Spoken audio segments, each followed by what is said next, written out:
Tech está no ar. Meu nome é Cássio Politi e hoje, aqui com a Positivo S+, a gente vai falar de tecnologia aplicada ao mundo das farmacêuticas. E como de praxe, eu tenho aqui a nossa plataforma de inteligência artificial com assistente virtual especializada em Service Desk. Tudo bem, Estela? Comigo está tudo ótimo. Que bom, Estela. Bom, é isso, a tecnologia está revolucionando o processo de criação de moléculas para medicamentos, entre outras coisas, nas farmacêuticas, hein? Excelente tema. Até onde eu sei, a tecnologia, inteligência artificial inclusive, está transformando profundamente o desenvolvimento de fármacos, especialmente na criação de novas moléculas. Tradicionalmente, o processo de descoberta de medicamentos é demorado, caro e envolve muita tentativa e erro. Então, eu tô ansiosa para ouvir o que o nosso convidado de hoje vai nos contar. Eu também.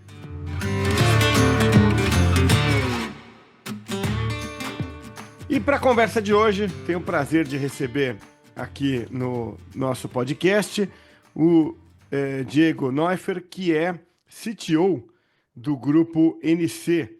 Diego está aí comandando, né, toda essa área de tecnologia do Grupo NC, que é muito conhecido por diversas marcas, mas eu vou citar aqui, talvez a grande marca ali por trás do grupo, ou por dentro do grupo, a MS, né, que aliás é um pouco do pano de fundo para a nossa conversa aqui hoje.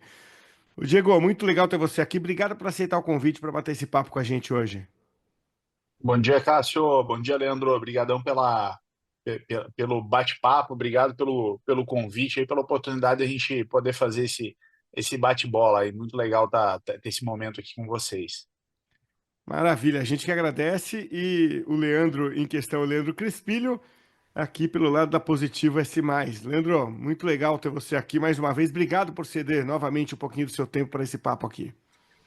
Obrigado, Cássio. Novamente, nós estamos aqui juntos, uma gravação, uma grande figura, o Diego. Com certeza vai ser um bate-papo muito rico para todo mundo. Maravilha, vamos lá. Diego, eu queria começar abordando com você a ideia de criação de um marketplace para farmácias, né? Que eu acho que é uma coisa bastante inovadora que pintou aí no mercado, né? Queria que você detalhasse um pouco como isso está acontecendo, né? Essa interação entre farmácias e indústrias, né? Mostrando como é hoje e para onde isso pode caminhar. Legal, Cássio. Deixa eu só te dar um pouquinho de contexto do Grupo NC, que Claro. é fundamental para entender o marketplace. O Grupo NC ele é um grupo, uma holding hoje, onde a gente tem uma série de empresas dentro do grupo. A parte farmacêutica é a maior parte, né? Então, a gente tem uma série de marcas, são um total de mais de 10 BUs. Então, a MS Farmacêutica, que é líder já há mais de 14 anos no Brasil no genéricos. A gente tem a Legrand, tem a Brace, tem a Germed. Então, assim, o grupo é muito amplo e com várias marcas atendendo o mercado farmacêutico. Além disso, a gente tem uma farmacêutica na Sérvia, que é a Galênica, tem KSK no México, a gente tem operações de mídia em Santa Catarina, a filial, a retransmissora da Globo de Santa Catarina faz parte do grupo também, algumas empresas de real estate também, então o grupo é bem diverso, vamos dizer assim. Mas o nosso foco hoje aqui, também a maior parte do faturamento do grupo vem da parte farmacêutica. E por isso que a gente resolveu criar um marketplace para o mercado farmacêutico. Ele não é um marketplace B2C, ou seja, ele não vende para o cliente final. A gente identificou uma dor que as farmácias tinham, porque o que acontece? Hoje, a farmácia ela compra de distribuidor. A maioria das farmácias no Brasil. O Brasil hoje tem 90 mil farmácias, um pouco mais do que isso, 90 mil farmácias. A indústria ela acaba vendendo só para as grandes redes diretamente. Todas as outras farmácias elas compram através do canal do distribuidor. E pensa, ela tem que ficar entrando em em cada distribuidor e fazendo uma negociação com aquele distribuidor. Então, isso acabava gerando uma fricção na jornada de compra dessa farmácia. Então, o que a gente fez? A gente idealizou o mercado farma. O mercado farma ele é um marketplace para conectar farmácias a distribuidores. Então, a farmácia entra no marketplace do mercado farma, e onde ela consegue efetivamente se conectar com vários distribuidores que atendem a região dela e que estão conectados na plataforma do Mercado Farma. Então, é uma maneira aí de a gente conseguir trazer mais robustez e mais simplificação no processo. Logicamente, como desenvolvido pelo Grupo NC, todas as marcas do Grupo NC hoje já estão dentro desse marketplace, possibilitando as farmácias comprarem através de um modelo de e-commerce. Então, eles entram lá dentro e escolhem os produtos que eles querem comprar de cada uma das marcas do Grupo NC e o distribuidor faz a entrega para eles no tempo combinado. Então, acaba sendo muito prático para a farmácia e também muito prático para o distribuidor e também para toda a nossa equipe de força de venda. Conectando isso, a gente tem uma equipe própria de força de venda que utiliza a plataforma do Mercado Farma também para fazer essa venda para a farmácia. Então, é um modelo que vem sendo super atrativo e ele vem crescendo aí a uma velocidade que até para nós vem sendo surpreendente. E queria falar um pouquinho de uma migração recente que vocês fizeram para o SAP S/4HANA, né? Que, putz, imagino que isso envolva muito do seu tempo, consuma muito do seu tempo aí, né, Diego, da sua atenção. Claro que vocês têm uma estrutura super parruda, pronta para essa envergadura de mudança, né? Mas ainda assim, eu imagino que um upgrade tecnológico desse dê trabalho, mas tenha, né, o seu payoff ali, né? Tenha a otimização de processos, né, a otimização das operações da empresa. Como é que foi essa implantação para vocês, hein, Diego? A gente acabou de fazer a migração. Eu tô aqui no grupo, Cássio, vai fazer 3 anos agora, em agosto. Então, logo que eu entrei, a gente desenhou um planejamento estratégico junto com o conselho. E um dos pontos era a modernização do legado, né, de todos os sistemas existentes. Então, a gente trabalhava com o ECC HANA, rodando numa arquitetura RISC da IBM, num co-hosting, num grande player aí de hospedagem brasileiro. E a gente tinha o desejo de modernizar isso. Então, a gente fez um estudo aí que durou cerca de pouco mais de 6 meses, que a gente ficou junto com a própria SAP e com algumas consultorias, fazendo todo o desenho de como que a gente faria efetivamente essa migração. E a gente chegou ao final desse estudo tomando a decisão de migrar para o S/4HANA, do ECC para o S/4HANA, e já do ambiente on-prem, que a gente tinha como colocation, para o ambiente RISE. RISE é a cloud da SAP. Quem suportou como parceiro, a SAP ela não tem uma cloud própria, né? Você sempre escolhe um parceiro, então quem suportou como parceiro foi a AWS. Então a gente após essa tomada de decisão, a gente tinha um deadline que era muito curto para uma migração desse porte. Nós somos uma empresa aí de 10 mil colaboradores, de faturamento acima de 10 bilhões de reais, e a gente queria fazer essa migração em menos de um ano. A gente não queria levar mais de um ano. Normalmente uma migração dessa ela leva 1 ano e meio, 2, às vezes até 3 anos. E a gente conseguiu fazer ela de uma maneira surpreendente em 10 meses. Então a gente conseguiu acelerar muito esse processo de migração. Uma série de telas customizadas, as famosas Zs, né, do SAP, a gente conseguiu já fazer conversão no processo, então fez um mini back to standard durante esse processo de conversão. E no final a gente teve um downtime pequeníssimo programado, o downtime foi menor, foi 30% menor do que era o programado, a gente aproveitou as férias coletivas para fazer essa migração de infraestrutura. Basicamente o downtime que você tem é um downtime de movimentação dos dados e depois de conversão do SAP, né? Uma rotina que a própria SAP executa lá na cloud dela.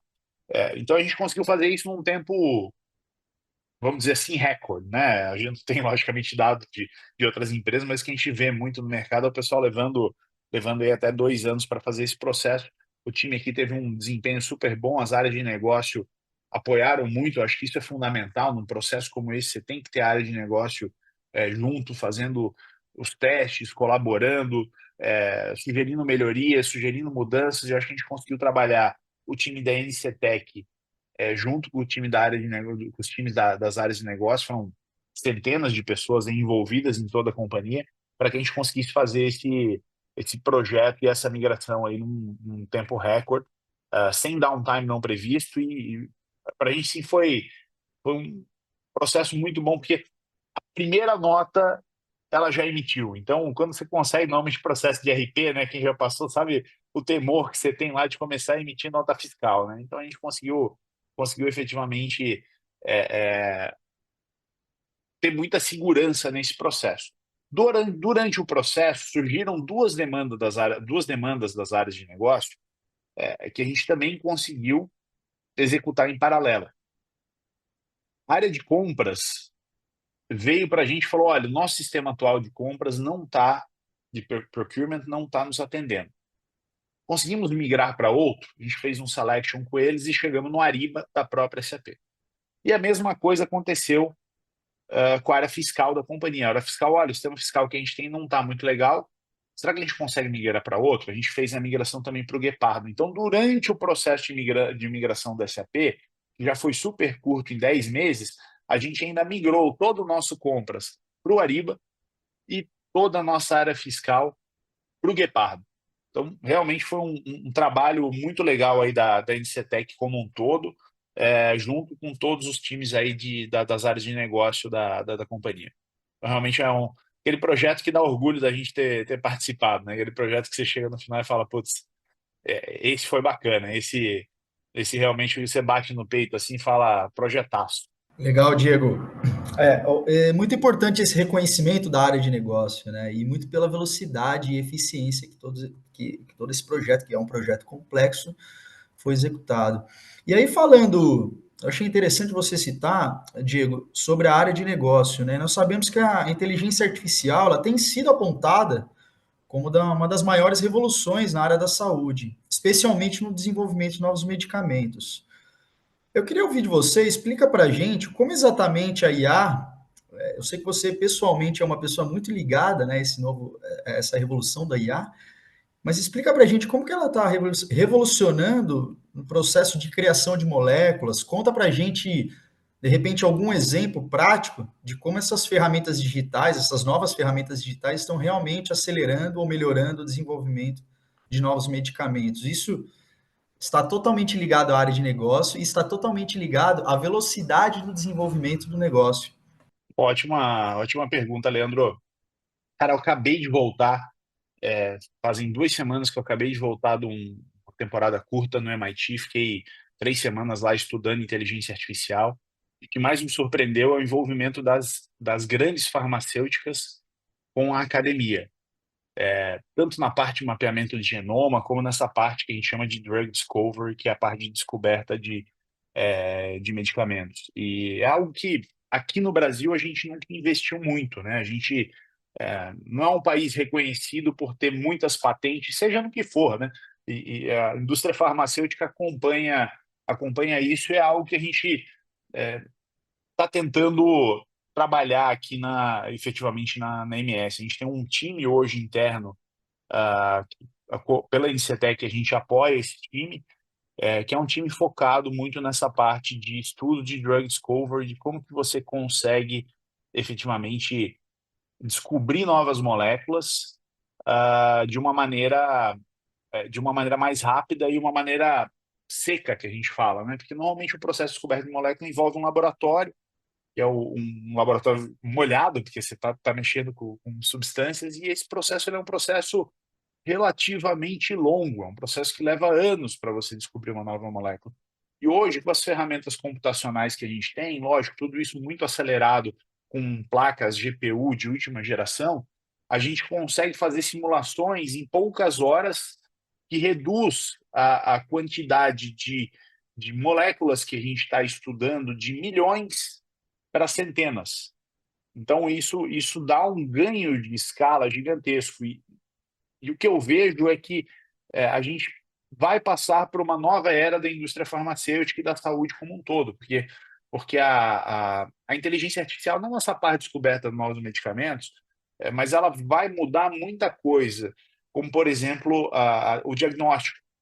Hoje, o diagnóstico, por exemplo, de câncer de mama, se ele é feito por uma IA, em um equipamento de alta qualidade, né, um equipamento de imagem de alta qualidade, você consegue detectar o câncer de mama de 3 a 5 anos antes dele ser detectável por qualquer pessoa, pelo maior especialista em imagem existente. Por quê? Porque o exame de imagem ele consegue pegar, a IA consegue detectar mínimas alterações que você consegue, que a olho no ser humano não consegue detectar. E aí, logicamente, a gente vai precisar de uma nova gama de tratamento para tratar não só o câncer de mama, mas qualquer outra doença que você consiga diagnosticar ela com tanta antecedência. Isso vai, logicamente, facilitar muito o tratamento, né? Não só a prevenção, mas um tratamento precoce, digamos assim. Isso vai valer para tudo. Hoje, por exemplo, uma das coisas que o pessoal mencionou lá no MIT, existe um gap gigantesco nessa questão de exames, é que muitas vezes você não tem um open data da saúde, onde todos os laboratórios depositam o seu exame lá dentro. Então, o exame ele fica a cargo da pessoa. Quem guarda um exame de sangue? Quem guarda um exame de imagem? Você acaba não guardando isso. E até mesmo se você guardasse, imagina se chegar num médico com uma pilha de exames. O meu filho, eu tenho um filho de 6 anos que é autista. E desde que a gente descobriu que ele é autista, a gente guarda os exames dele. Então, às vezes, até é engraçado, porque a gente vai no médico novo, o médico até se assusta, porque a gente chega com uma pilha de exames impressos lá de mais de 40 centímetros. O médico não consegue nem processar isso, né? Ele não consegue nem avaliar toda essa quantidade de exames. E a inteligência artificial ela consegue. Então, eu acredito efetivamente que a gente vai passar aí por uma nova era da saúde, onde a gente vai ter tanto a questão de descoberta de novos tratamentos, mas também toda a questão de diagnóstico vai ser muito facilitada com o uso de inteligência artificial. Putz, mas isso vai acabar com os médicos de forma alguma. Nenhuma inteligência artificial, as inteligências artificiais do jeito que elas operam hoje, elas são feitas com grandes redes neurais. A rede neural é a mesma construção que a gente tem no nosso cérebro. Qual que é a característica da rede neural? Ela não é determinística, assim como nós, seres humanos, não somos determinísticos. Por isso que às vezes o certo para mim é uma coisa, o certo para você é outra. Para a inteligência artificial é a mesma coisa. Às vezes ela respondendo a mesma pergunta em 2 momentos diferentes, ela dá a resposta diferente. Às vezes não, sempre, né? Ela vai dar a resposta diferente. Então, uma coisa que se fala muito é você ter esse human in the loop. Então, a inteligência artificial ela vem para ser uma ferramenta e vai ajudar todos nós, seres humanos, a fazer o que a gente precisa de uma maneira muito mais eficiente, muito mais abrangente, de uma maneira que a gente não conseguia fazer antes. Eu gosto muito de sempre dar o exemplo do Waze. O Waze é sensacional, né? Por que ele é sensacional? Porque há poucos anos atrás, a gente usava papel, mapa em papel. Depois veio o Garmin. O Garmin ele calculava a rota.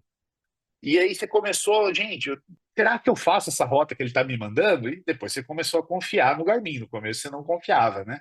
Depois você começou a confiar no Garmin. Mas ele não levava um dado muito importante em consideração, porque ele não tinha esse dado, que era o trânsito.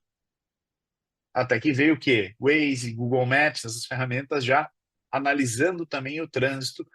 Então, hoje você consegue ter um deslocamento muito mais efetivo de qualquer ponto, seja uma rota que você conhece, você usa, porque você não tem ideia de como está o trânsito na frente, como uma rota que é totalmente desconhecida para você. Então, eu vejo as ferramentas de IA vindo para ajudar a gente muito dessa forma, da mesma forma que, por exemplo, o Waze nos ajudou a chegar do ponto A ao ponto E de uma maneira mais efetiva. E aí, Diego, tem uma diferença substancial, né? O dado que você está dando para o Waze é um dado pessoal, mas ele não é um dado crítico, não é um dado tão sensível, né? Na farmacêutica, para você alimentar a IA, você vai precisar de dados clínicos, né? Dados do Exato. paciente. Isso é uma barreira? Qual é o tamanho dessa barreira? Que é uma barreira, eu acho que eu sei a resposta, mas qual é o tamanho dessa barreira pelo que você pode conversar no MIT ou que você conversa no dia a dia? Eu acho que para da farmacêutica, indústria farmacêutica especificamente, talvez seja um pouco menor essa barreira, porque, em geral, esse dado ele já é anonimizado. O dado que você trabalha, o dado de estudo clínico. Agora, já para a parte de diagnóstico, eu acho que a gente tem sim uma barreira que falta organização dos governos para se criar um repositório central de dados de saúde, que seja logicamente seguro, porque eu não quero botar meu dado de saúde lá e ele vazar de alguma forma, ou regulamentar empresas privadas para fazerem isso, né? E também, a, se a gente olhar muito aqui para o Ocidente, a gente vai ver que a gente é muito mais preocupado com o dado pessoal do que, por exemplo, em alguns países orientais. Isso gera, assim, uma barreira muito grande para o treinamento da inteligência artificial. Com certeza isso gera. Não sei dizer até onde que isso é bom, até onde que isso é ruim, porque, logicamente, é, é importante você ter seus dados seguros, mas a gente tem que entender até onde, ou então criar ferramentas para dar tranquilidade para que a gente consiga usar esses dados para treinamento. Mas quando a gente olha de uma forma global, todas as IAs estão sendo treinadas com uma gama gigantesca de dados. E o que vai ser o diferencial que cada um de nós ou que cada empresa efetivamente vai ter? Que se os dados todos estão públicos e todas as inteligências artificiais estão treinadas com esse dado, a gente vai ter alguns pontos ali que a gente vai poder se diferenciar. Um é a tomada de decisão, a inteligência artificial não toma decisão para você. Mas outro ponto importante é quais são os dados privados que eu tenho. E eu forneço para a IA sem ela tornar isso público, sem ela usar isso para um treinamento geral dela, e sim para um treinamento específico para minha organização ou para minha pessoa. Isso também vai gerar personalização, a hiperpersonalização e também um diferencial competitivo para as empresas.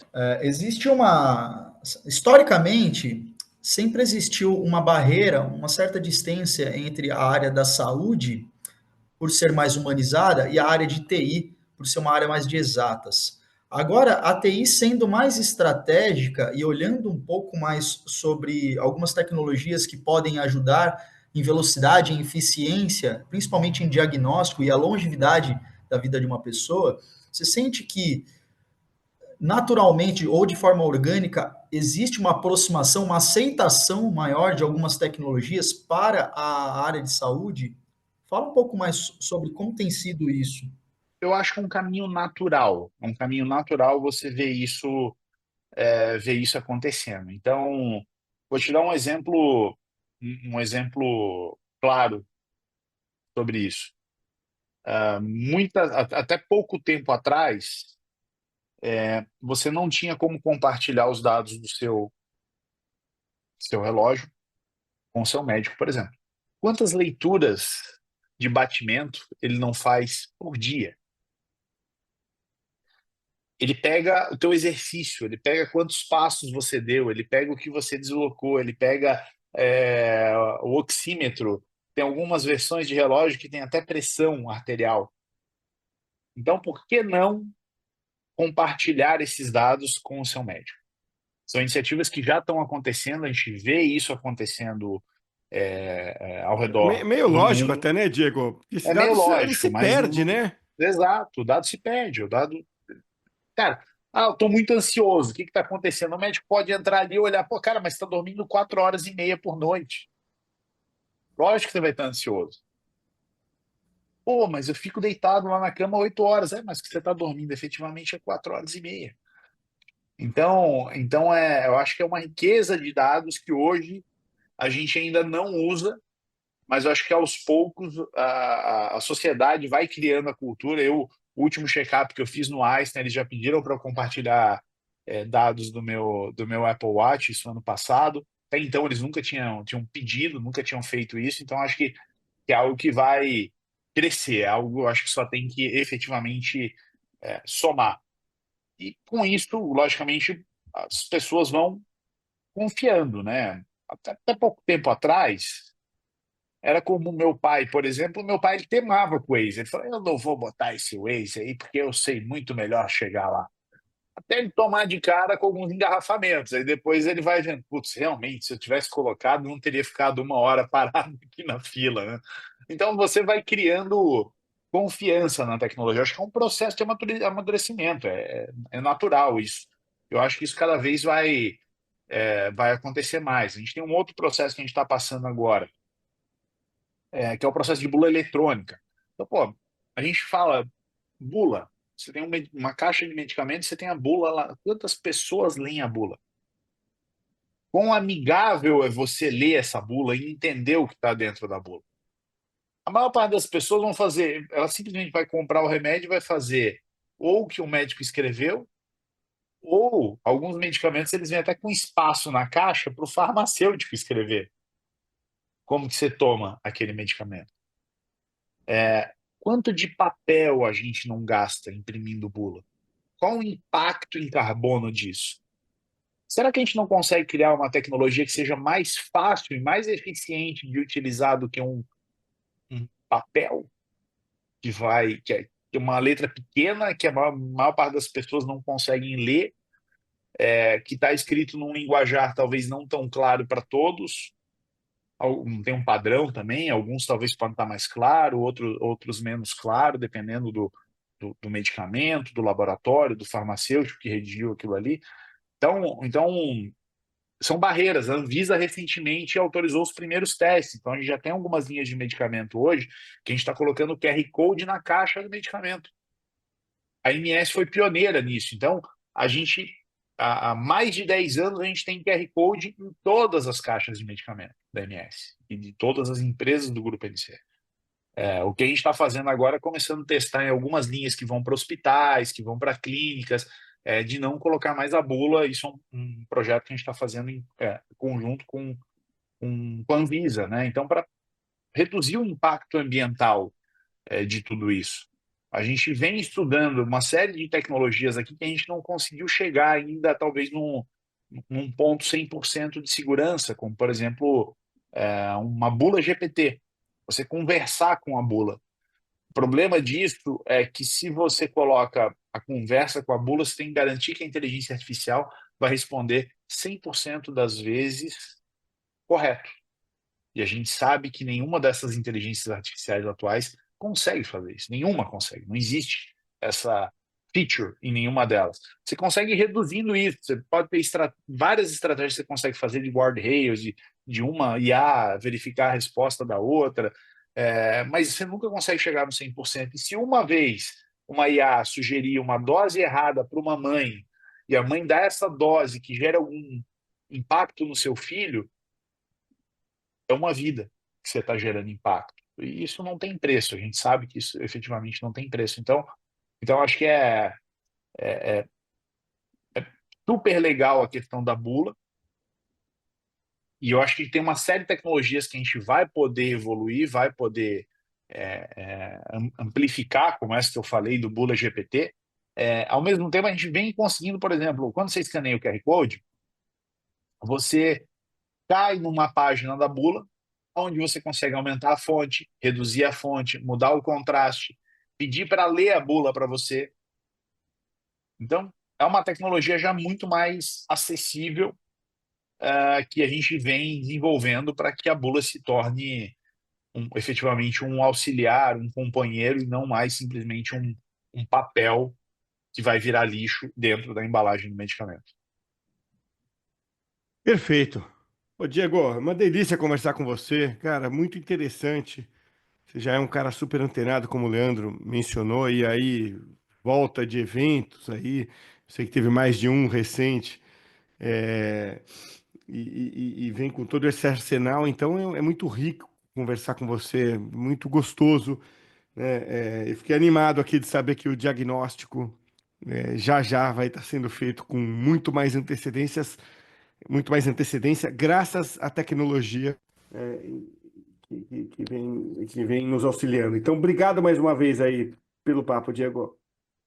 Obrigado, Cássio. Obrigado, Leandro. Muito obrigado aí pelo convite. Espero ter compartilhado algumas informações relevantes aí com vocês e estou disponível aí para o que vocês precisarem, pessoal. Obrigadão e até a próxima.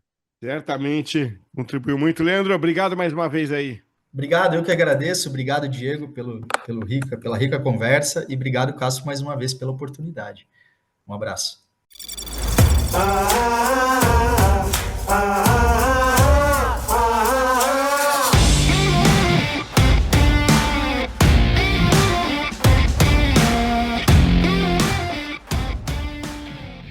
Muito bem, vamos chegando ao final do Think Tech de hoje e a inteligência artificial está em todo lugar, hein, Estela? Inclusive aqui na nossa conversa.